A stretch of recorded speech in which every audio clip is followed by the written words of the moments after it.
Great. Ya, ayo mulai.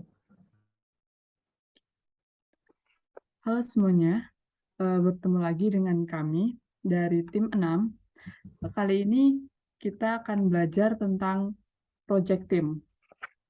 Sebelumnya, perkenalkan dulu tim kami dari tim 6. Ada saya, Dewi Miladia, ada rekan-rekan yang lain, silakan. Dengan saya Muhammad Fahdudin. Saya Nasrul Tasbih. Ada satu lagi rekan saya, ada Sekar Arum yang saat ini berhalangan untuk hadir. Mungkin langsung saja saya putar materinya. Yang pertama ada apa sih tim proyek itu? Tim proyek adalah kelompok individu yang termasuk project manager yang bertindak bersama-sama dalam melakukan pekerjaan proyek untuk mencapai tujuannya. Tim ini terdiri dari individu-individu dari kelompok yang berbeda dengan pengetahuan subjek tertentu atau dengan keahlian khusus untuk melaksanakan pekerjaan proyek. Dari sini dapat disimpulkan kalau tim proyek itu adalah sekelompok individu dengan berbagai keahlian dan fungsi yang dipimpin oleh seorang project manager untuk menyelesaikan tujuan proyek bersama.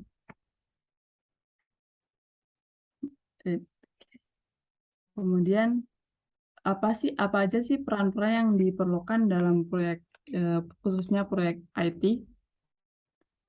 Di sini ditampilkan 9 peran-peran yang sering digunakan di dalam proyek IT. Yaitu ada proyek manager, ada sistem analis, business analis, ada technical writer, UI UX designer, kemudian ada front end developer, ada web atau mobile developer, kemudian quality assurance, dan yang terakhir ada database administrator.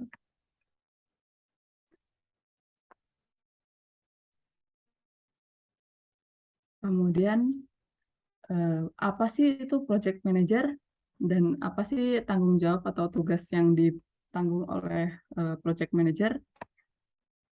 Di sini project manager adalah seseorang yang mempunyai tanggung jawab penuh terhadap tercapainya tujuan dan sasaran proyek dengan memimpin, merencanakan, mengkoordinasi, dan mengendalikan sumber daya yang ada. Kemudian, apa sih peran dari project manager? Sebelumnya peran project manager itu dibagi menjadi dua kategori, yaitu kategori manajerial dan administratif. Dalam peran manajerial itu ada 3 fungsi, yaitu fungsi perencanaan atau untuk mengembangkan rencana proyek, kemudian untuk mengorganisasi atau mengatur sumber daya proyek, kemudian untuk fungsi mengendalikan atau mengawasi pelaksanaan rencana. Kemudian peran lainnya adalah untuk peran administratif. Apa sih detail-detail dari peran administratif ini? Yaitu untuk tinjauan kinerja, untuk secara detailnya untuk meninjau kinerja sesuai rencana proyek. Kemudian untuk pelacakan dan pelaporan proyek atau tracing dan reporting dari hasil kerja proyek itu. Kemudian yang ketiga adalah tanggung jawab sehari-hari atau si project manager itu akan bertanggung jawab dalam keseluruhan kegiatan sehari-hari.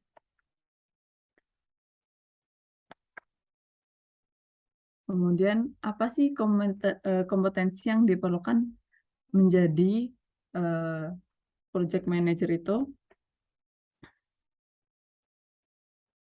Yang pertama adalah kompetensi pengetahuan. Menurut PMBOK atau Project Manager itu ada 10 konsep manajemen yang perlu diketahui dan dipahami oleh project manager itu. Yang pertama adalah scope management atau manajemen ruang lingkup. Di sini tuh fungsinya adalah meliputi proses-proses pendefinisian dan pengendalian aspek-aspek yang dilibatkan dalam proyek untuk memastikan bahwa prosedur yang diterapkan itu tepat dan tersedia. Kalau di manajemen scope manajemen ini lebih ke pendefinisian tujuan yang dilakukan di awal proyek itu akan dilaksanakan. Kemudian yang kedua adalah time management atau manajemen waktu. Di sini tuh pengertiannya adalah proses perencanaan dan pemantauan dan pengelolaan waktu selama proyek itu berjalan. Jadi seorang project manager harus mengatur dan mengendalikan waktu pengerjaan proyek itu. Kemudian yang ketiga adalah cost management atau manajemen biaya. Di sini berfungsi untuk memastikan bahwa anggaran atau biaya proyek itu berjalan sebagaimana yang telah direncanakan. Kemudian yang keempat ada quality management atau manajemen kualitas. Di sini project manager bertanggung jawab untuk menjamin proyek tersebut sesuai kebutuhan dan memenuhi kualitas yang ditentukan di awal kontrak proyek tersebut disetujui dengan pihak-pihak yang terlibat. Kemudian yang kelima ada human resource management atau manajemen sumber daya manusia. Di manajemen ini berfokus pada proses pengorganisasian dan pengelolaan resource yang terlibat dalam proyek tersebut. Kemudian di nomor 6 ada communication management atau manajemen komunikasi, yaitu seorang proyek manager di sini bertanggung jawab untuk menginformasikan atau melaporkan proyek tersebut, bagaimana hasil proyek atau progres proyek tersebut kepada stakeholder dan anggota tim sebagai informasi yang diperlukan. Kemudian ada risk management atau manajemen risiko, yaitu proses perencanaan, pendefinisian, penganalisa, dan merespon risiko proyek. Kemudian selanjutnya ada procurement management atau manajemen pengadaan. Di sini manajer proyek bertanggung jawab untuk menjamin ketersediaannya barang, jasa, atau hal-hal lain yang dibutuhkan untuk menjalankan proyek tersedia dan ada. Kemudian yang lanjutnya ada integration management. Di sini proyek manager bertanggung jawab untuk mengkoordinasikan elemen-elemen proyek termasuk rencana, resource, keterlibatan stakeholder, dan hasil akhir agar berjalan beriringan dan selaras. Yang terakhir ada stakeholder management atau manajemen pemangku kepentingan. Di sini proyek manajer bertindak untuk mengorganisir, memonitor, dan menjaga hubungan antara pemangku kepentingan dengan tim untuk mewujudkan proyek agar berjalan sesuai rencana yang disetujui. Jadi itu kompetensi pengetahuan yang harus diketahui dan dipahami oleh project manager. Selanjutnya adalah kompetensi keahlian yang harus dipahami oleh Project Manager. Di sini akan dilanjutkan oleh rekan saya. Silakan. Selanjutnya kompetensi project manager yang selanjutnya adalah keahlian. Untuk yang pertama sebenarnya ada 8 poin, yaitu leadership, problem solving, written skill, presentation skill, communication skill, time player skill, profesionalisme, strong admin, dan tentunya bisa menguasai manajemen proyek sendiri. Dari 8 item ini harus dipunyai oleh project manager supaya bisa mendukung untuk tujuan project itu bisa tercapai dengan baik. Oke, next.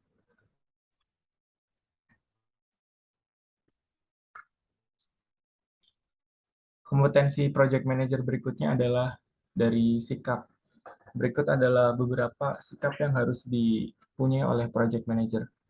Sebenarnya poin utama itu dari komitmen dan kerja keras dalam proyek. Seorang project manager itu harus punya rasa tanggung jawab penuh dan komitmen terhadap proyek yang ia pegang, supaya bisa memahami tujuan proyek dari IT itu sebenarnya tujuan proyeknya apa sih, dan selanjutnya ketika project manager berhasil tahu dan punya komitmen terhadap proyek yang ia pegang, tentunya diharapkan bisa memotivasi tim proyek lain untuk bersama-sama mencapai tujuan dan sasaran proyek bersama. Next. Selanjutnya, atribut dari seorang manajer proyek yang sukses itu bisa didefinisikan menjadi 4 ya. Yang pertama itu kemampuan untuk mengorganisir, terus kedua kemampuan untuk menciptakan dan mempertahankan hubungan, ketiga kemampuan untuk berurusan dengan orang, dan tentunya kemampuan berkomunikasi dengan orang baik itu di tim intern dan ataupun di terhadap stakeholder. Oke, next. Nah, bila project manager itu berurusan dengan tim intern atau tim proyek, tentunya adanya stakeholder itu ataupun pemangku kepentingan berurusan dengan user. Jadi stakeholder di sini adalah pihak baik secara individual, kelompok, ataupun organisasi yang mungkin mempengaruhi keputusan aktivitas dan hasil dari suatu proyek. Oke, next. Stakeholder di sini punya hubungan khusus ya terhadap user ataupun pengguna dari project itu sendiri. Dalam bekerjanya, stakeholder ataupun pemangku kepentingan ini bekerja dan berhubungan langsung terhadap manajer proyek, pelanggan, organisasi penyelenggara, anggota tim proyek, orang yang berpengaruh, project management office, dan sponsor dari proyek IT. Oke, next. Nah, selain itu, tim project internal juga harus ada poinnya dari selain dari project management dan stakeholder. Tim project internal di sini itu fungsinya adalah secara deskripsi ataupun secara detail dari beberapa bagian yang artinya melibatkan berbagai jenis spesifikasi keahlian yang dimanfaatkan untuk mensukseskan proyek yang dijalankan. Oke, next. Nah, keterampilan tim project sendiri itu bisa didefinisikan menjadi 3 kategori. Pertama itu keterampilan interpersonal ataupun keterampilan untuk mendengarkan, menyampaikan informasi kepada stakeholder. Terus berikutnya ada pengetahuan bisnis atau organisasi. Di sini adalah kemampuan untuk memahami dan menemukan perpecahan solusi terhadap bisnis. Terus selanjutnya ada keterampilan teknologi ataupun artinya di sini itu keterampilan itu harus bisa diupdate terus terhadap perkembangan teknologi dan tentunya bisa diimplementasikan terhadap proyek yang dibutuhkan. Untuk detail tim project sendiri nanti akan didefinisikan oleh rekan saya, Mas Nasuha. Oke, next. Baik, terima kasih Mas Fatur atas informasinya terkait stakeholder. Baiklah, seperti yang dijelaskan sebelumnya, sebuah proyek itu tetap membutuhkan peran atau anggota yang dikerjakan agar proyek ini dikerjakan dapat berjalan dengan lancar dan sesuai dengan periode waktu yang telah ditetapkan bersama dengan klien atau user tersebut bersama ya atau dengan stakeholder. Nah, berikut ini terdapat beberapa peran yang biasanya terdapat pada sebuah proyek IT selain project manager yang telah dijelaskan sebelumnya, tergantung kontrak yang telah ditantangani bersama dengan klien. Oke, yang pertama yaitu sistem analis. Oke, sistem sistem analis ini merupakan seorang dalam tim project yang bertugas untuk menganalisa, menyusun dan menerapkan sistem. Untuk menjadi seorang sistem analis dibutuhkan pengetahuan dan analisa yang mendetail dan mendalam. Hal ini karena dalam sebuah proyek IT, sistem analis bertugas untuk melakukan analisa proyek dan hasil seperti apa yang akan ditetapkan dari proyek tersebut. Sistem analis memiliki peran penting dalam sebagai jembatan developer, proses bisnis, dan teknologi yang digunakan. Oke, selanjutnya yaitu bisnis analis. Bisnis analis ini merupakan seorang yang dalam tim project yang bertugas untuk menganalisis proses, sistem produk, dan layanan perusahaan. Bisnis seperti sistem analis, orang bisnis analis juga bertugas untuk menentukan periode waktu dari pengerjaan proyek IT yang dilakukan. Peran ini sekaligus memudahkan para programmer sehingga mereka tidak perlu melakukan analisis terlebih dahulu yang tentunya dapat menghambat pekerjaan proyek. Oke, next. Berikutnya yaitu technical writer. Technical writer yaitu seseorang yang dalam tim project yang bertanggung jawab pada proses pendokumentasian mulai dari dokumentasi sistem hingga akhir project, dokumentasi akhir project. Contohnya seperti membantu pembuatan dokumen seperti dokumen berita acara itu dan pada saat dokumen awal. Pada umumnya seorang technical writer atau TW juga diberikan tugas untuk membuat buku panduan atau manual box atau juga bisa disebut SOP yang bertujuan agar orang awam, baik itu user ataupun stakeholder-nya, dapat mengerti seluruh sistem dengan hanya membacanya saja. Sebagai technical writer, selain diperlukan skill menulis, komunikasi pun juga penting agar tidak terjadi miscommunication dalam pembahasan tim project. Oke, selanjutnya. Berikutnya terdapat UI atau UX designer.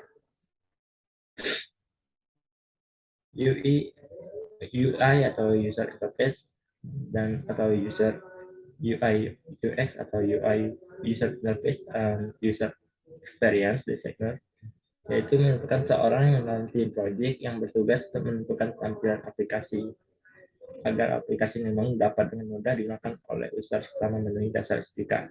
Nah, dalam sebuah proyek IT, UX atau UI atau UX designer mempunyai peran sangat penting karena berkat mereka tampilan website akan membuat para pengguna menjadi semakin nyaman dan betah dari dalamnya karena informasi yang ditampilkan begitu jelas dan mudah dipahami. Oke, next. Berikutnya yaitu front-end developer. Front-end developer merupakan seorang dalam tim project yang bertanggung jawab pada implementasi tampilan sistem aplikasi yang telah dibuat oleh UI atau UX designer. Banyak yang salah mengira jika front-end developer adalah yang membuat sistem, padahal seorang front-end developer tidak berhubungan secara langsung dengan database dan server. Mereka hanya berhubungan langsung dengan UI ataupun UX designer. Nah, biasanya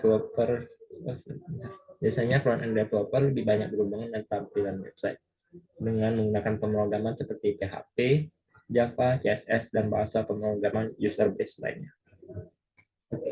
next. Selanjutnya yaitu web atau mobile developer.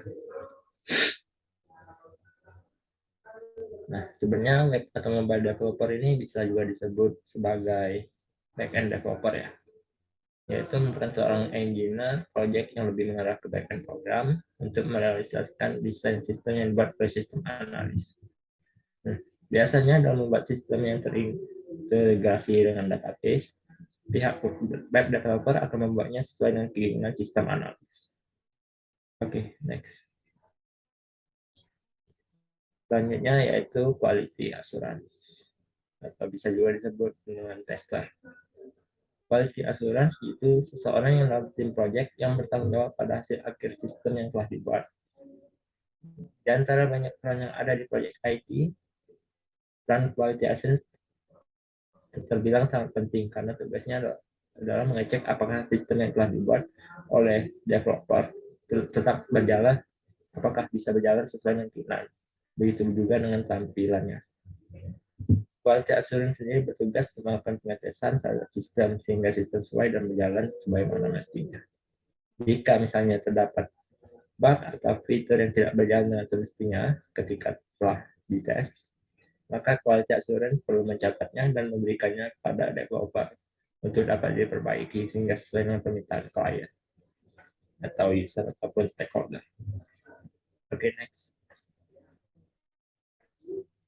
Oke, yang terakhir yaitu database administrator.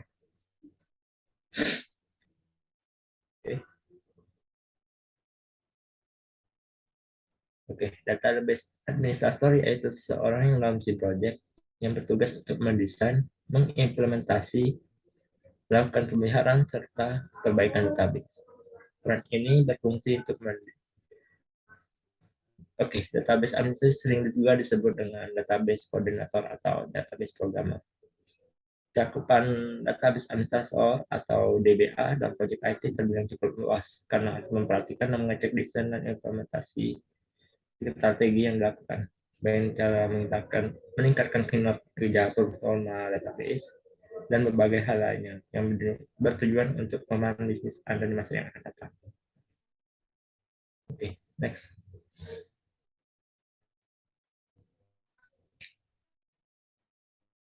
Oke, sekian mungkin itu saja terkait peran-peran dalam proyek IT. Mungkin hanya mungkin bisa dilanjut sama Mbak Dewi. Baik, baik. Terima kasih teman-teman semuanya. Mungkin segitu yang bisa kita sampaikan dari topik hari ini untuk proyek tim atau tim proyek. Semoga bermanfaat untuk kita semua dan terima kasih. Salam sejahtera, salam sehat selalu.